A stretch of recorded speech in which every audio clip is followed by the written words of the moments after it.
अस्सलामुअलैकुम स्टूडेंट्स, उम्मीद करता हूँ आप खैरियत से होंगे।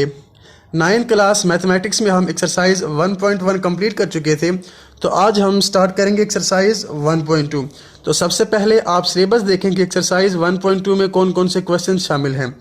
तो हम करेंगे इसमें question number 1, question number 2, question number 3, question number 5 and question number 6।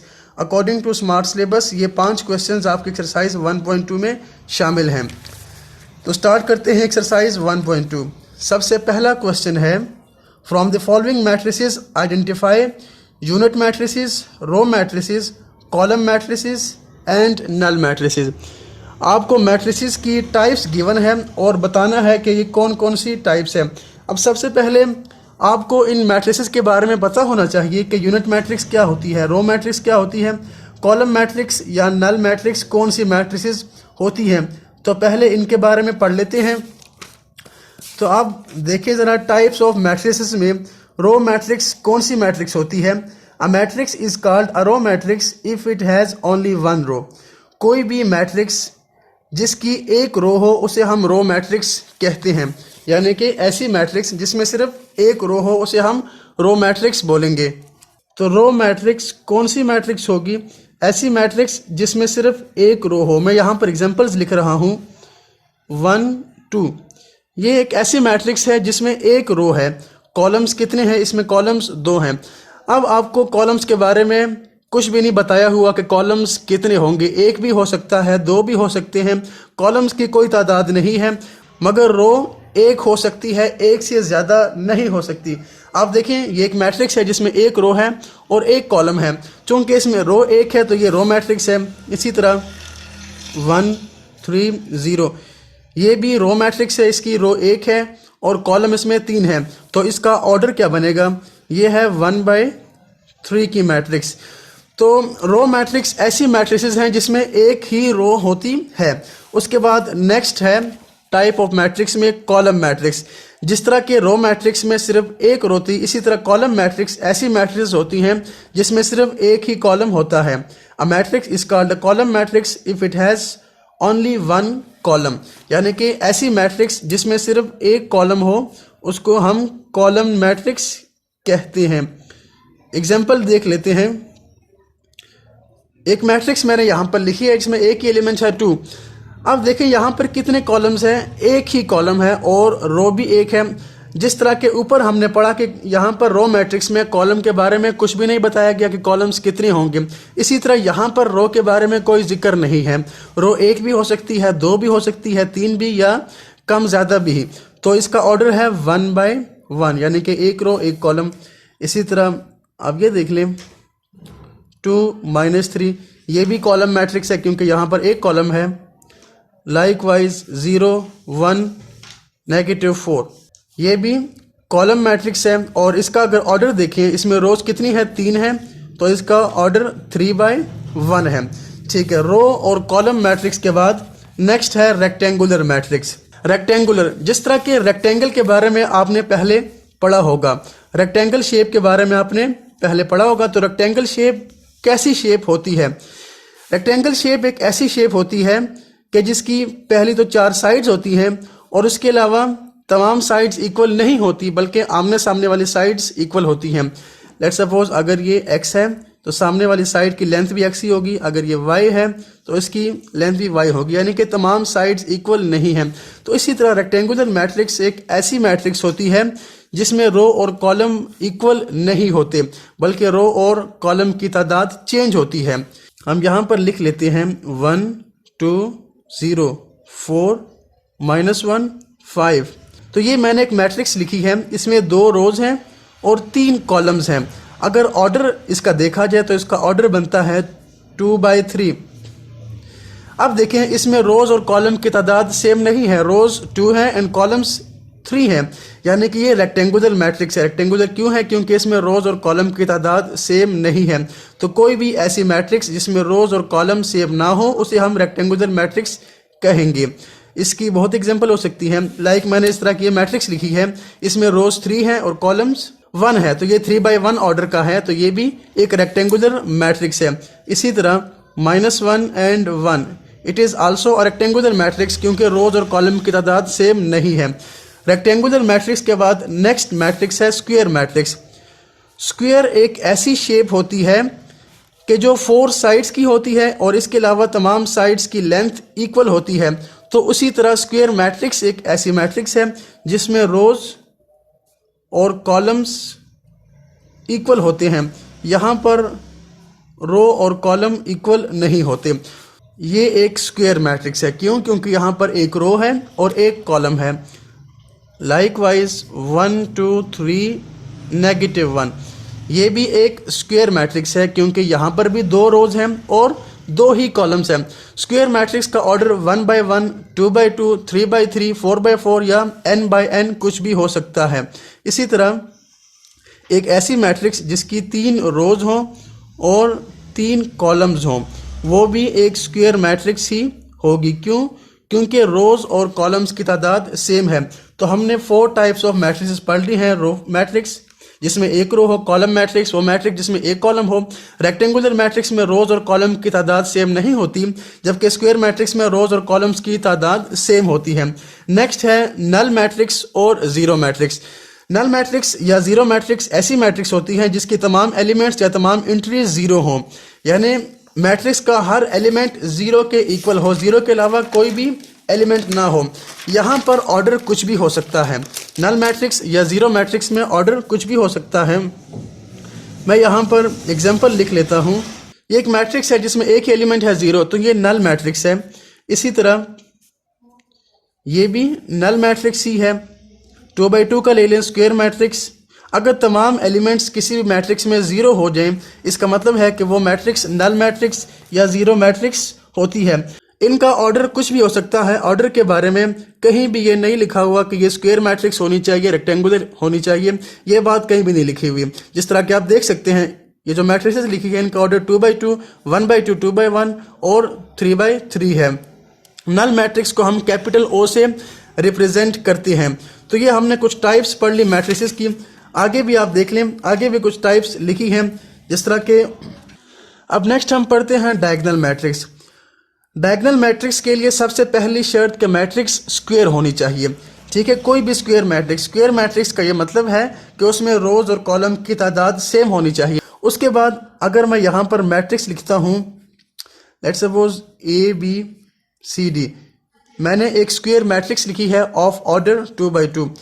तो इसमें ये जो फर्स्ट एलिमेंट है फर्स्ट रो का और सेकंड एलिमेंट सेकंड रो का, ये जो एंट्री बनती है इसे हम डायगोनल एंट्री कहते हैं। यानी कि AD जो एलिमेंट्स हैं इन्हें हम डायगोनल एंट्रीज या एंट्री बोलेंगे। तो डायगोनल मैट्रिक्स में ये एंट्रीज नॉन जीरो होनी चाहिए। इनमें कम से कम एक एलिमेंट जीरो नहीं होना चाहिए, जबकि इनके अलावा तमाम एंट्रीज जो कि नॉन डायगोनल एंट्रीज होती हैं वो जीरो होनी चाहिए।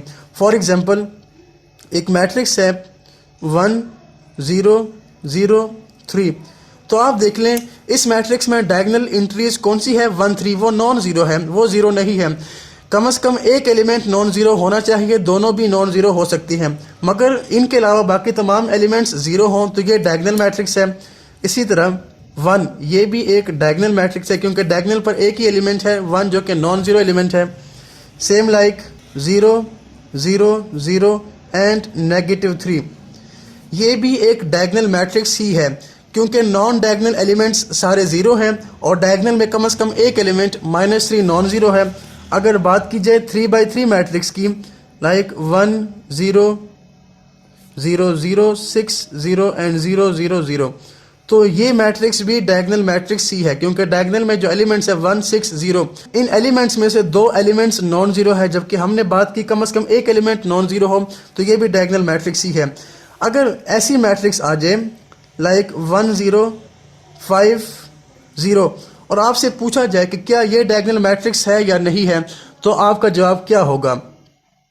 जी, आपके लिए क्वेश्चन है क्या ये मैट्रिक्स डायगोनल है या नहीं है।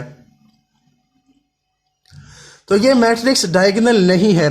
डायगोनल क्यों नहीं है? क्योंकि यहाँ पर non diagonal entry non zero है, यानी कि डायगोनल एलिमेंट्स के अलावा यहाँ पर तमाम एलिमेंट्स जीरो होने चाहिए थे जो कि जीरो नहीं है, तो ये डायगोनल मैट्रिक्स नहीं है। उम्मीद है आपको डायगोनल मैट्रिक्स के बारे में समझ आ गया होगा। आगे इंशाल्लाह हम क्वेश्चंस करेंगे तो उसमें भी आपको अच्छी तरह समझ आ जाएगा। नेक्स्ट है स्केलर मैट्रिक्स। स्केलर मैट्रिक्स में भी सबसे पहली बात है कि मैट्रिक्स स्क्वायर होनी चाहिए और उसके बाद मैट्रिक्स डायगोनल होनी चाहिए, यानी कि डायगोनल के बाद हम स्केलर मैट्रिक्स में आते हैं। तो स्केलर मैट्रिक्स के लिए कंडीशन थोड़ी सी चेंज हो जाती है।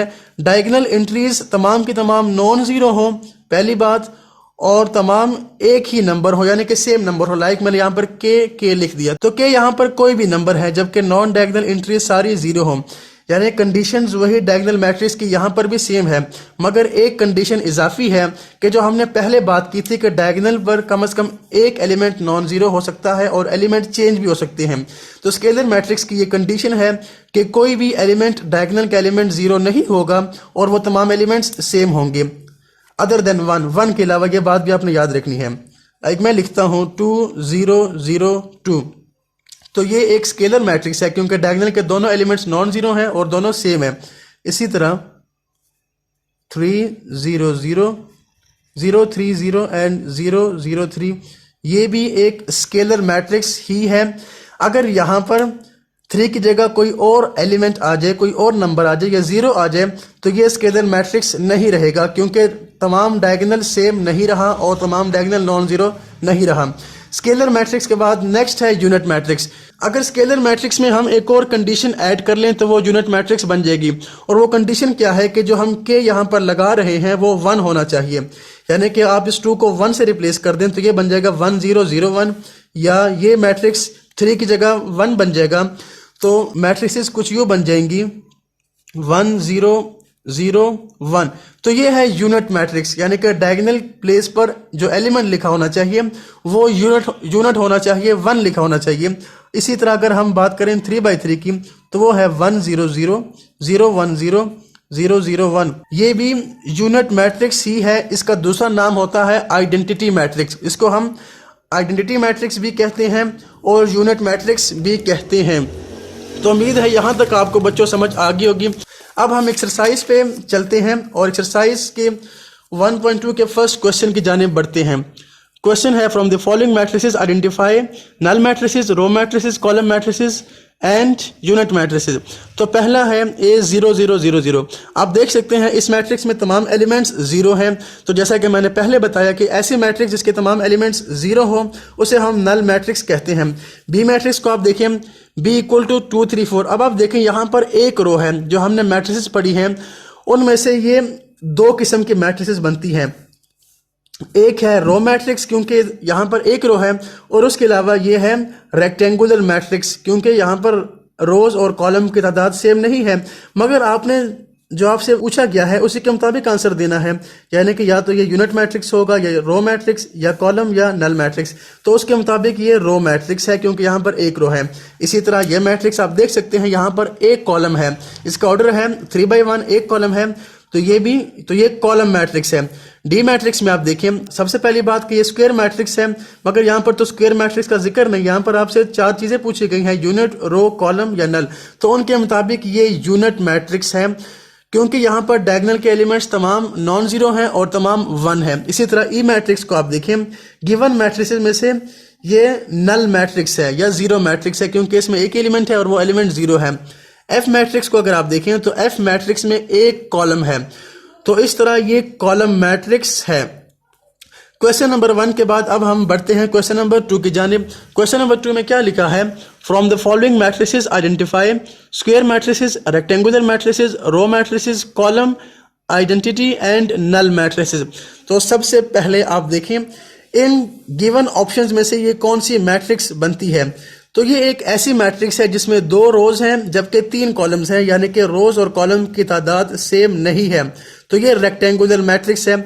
इसी तरह पार्ट 2 में अगर आप देखें तो पार्ट 2 में एक कॉलम है जबकि 3 रोज हैं, यानी कि ये बनती है कॉलम मैट्रिक्स।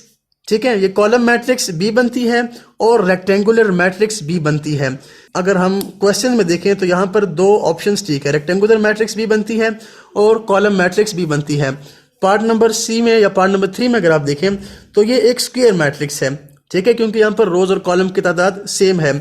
इसी तरह पार्ट नंबर 4 में अगर देखा जाए तो पार्ट 4 आइडेंटिटी मैट्रिक्स है क्योंकि स्क्वायर मैट्रिक्स तो है, इसके बाद ये आइडेंटिटी मैट्रिक्स भी है। Part number 5 is a rectangular matrix. Part number 6 is a row matrix. Why? Since there is only one row. इसके अलावा ये rectangular matrix भी है. Part number 7 column matrix भी है, rectangular matrix भी है. Part number 8 is a square matrix. क्यों? क्योंकि यहाँ पर रोज और कॉलम की तादाद सेम है, जबकि पार्ट नंबर 9 में तमाम एलिमेंट्स जीरो हैं. तो ये नल मैट्रिक्स भी है और नल मैट्रिक्स के साथ साथ ये रेक्टेंगुलर मैट्रिक्स भी है. इसी तरह क्वेश्चन नंबर 3 में है from the following matrices identify diagonal, scalar and unit matrix. तो आप देखें पार्ट ए 4004, ये कौन सी मैट्रिक्स है? ये है स्केलर मैट्रिक्स, क्योंकि मैं आपको बता चुका हूं कि स्केलर मैट्रिक्स में जो डायगोनल एंट्रीज होती हैं वो तमाम नॉन जीरो और सेम एलिमेंट पर कंसिस्ट करती हैं. तो ये स्केलर मैट्रिक्स है. बी जो है वो डायगोनल मैट्रिक्स है क्योंकि तमाम एलिमेंट सेम नहीं है. सी यूनिट मैट्रिक्स है या आइडेंटिटी मैट्रिक्स है. अब डी को आप देखें तो डी में डायगोनल पर दो एलिमेंट्स हैं 3 0, चूंकि दोनों जीरो भी नहीं है और दोनों सेम भी नहीं है तो ये डायगोनल मैट्रिक्स है, उसमें से एक जीरो है. अगर आप ई को देखें तो 5 - 3 2 बनेगा और इसी तरह 1 + 1 2 बनेगा. तो डायगोनल पर दोनों एलिमेंट्स नॉन जीरो और सेम है तो ये स्केलर मैट्रिक्स है. तो स्टूडेंट्स उम्मीद है आपको क्वेश्चन नंबर 1 2 3 की समझ आ गई होगी. क्वेश्चन नंबर 1 2 3 के बाद अब हम स्टार्ट करेंगे क्वेश्चन नंबर 5.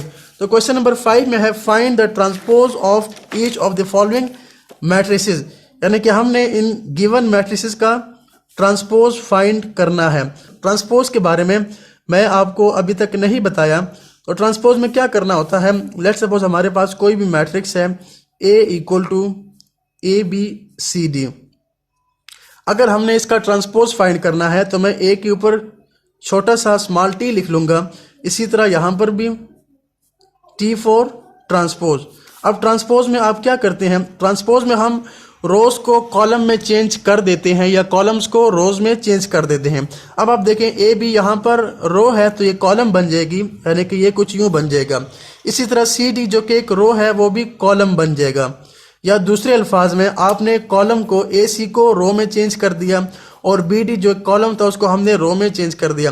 यानी interchanging rose into columns is called transpose, या इसका कन्वर्स भी ट्रू है, interchanging columns into rose is called transpose. अब क्वेश्चन नंबर 5 में अगर आप फर्स्ट पार्ट को देखें, ए मैट्रिक्स गिवन है 0 1 -2. हमने इसका ट्रांसपोज फाइंड करना है. तो सबसे पहले आपने इसके ऊपर स्मॉल टी लगा लेना है, टी फॉर ट्रांसपोज. अब क्या करेंगे? अगर आप देखें तो ये एक मैट्रिक्स है जिसमें 3 रोज हैं और एक कॉलम है. तो इस एक कॉलम को हमने रो में चेंज कर देना है. तो जब इसको रो में चेंज करेंगे तो ये एक रो बन जाएगी, यानी ये बनेगा 0 1 -2.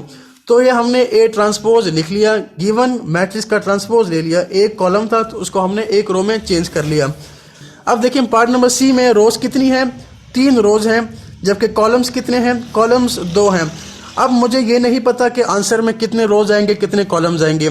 तो ट्रांसपोज लेने के बाद जो नई मैट्रिक्स आती है उसका ऑर्डर इंटरचेंज हो जाता है, यानी इसका ऑर्डर बनेगा 3/2. क्यों? क्योंकि यहाँ पर 3 रोज हैं और 2 कॉलम्स हैं. तो ट्रांसपोज लेने के बाद ऑर्डर चेंज हो गए 2/3 बन जाएगा. ये बात आपने याद रखनी है, यानी कि रोज कॉलम बन जाएंगी और कॉलम्स रोज बन जाएंगे. तो ये 2 चूंकि रोज को डिनोट करता है तो यहाँ पर मैं 2 रोज पर कंसिस्ट एक ब्रैकेट लगा दूंगा. अब आप देखें 1 2 एक रो है तो ये कॉलम बन जाएगा 1 2. 2 - 1 इज अ रो जो कि ट्रांसफॉर्म हो जाएगा कॉलम में. इसी तरह 3 0 को भी आप ट्रांसफॉर्म करके कॉलम में लिख लें. तो ये था ट्रांसपोज का कंसेप्ट कि उसमें ऑर्डर चेंज हो जाता है, रोज कॉलम में चेंज होती है और कॉलम रो में. जो उम्मीद है आपको समझ आ गया होगा.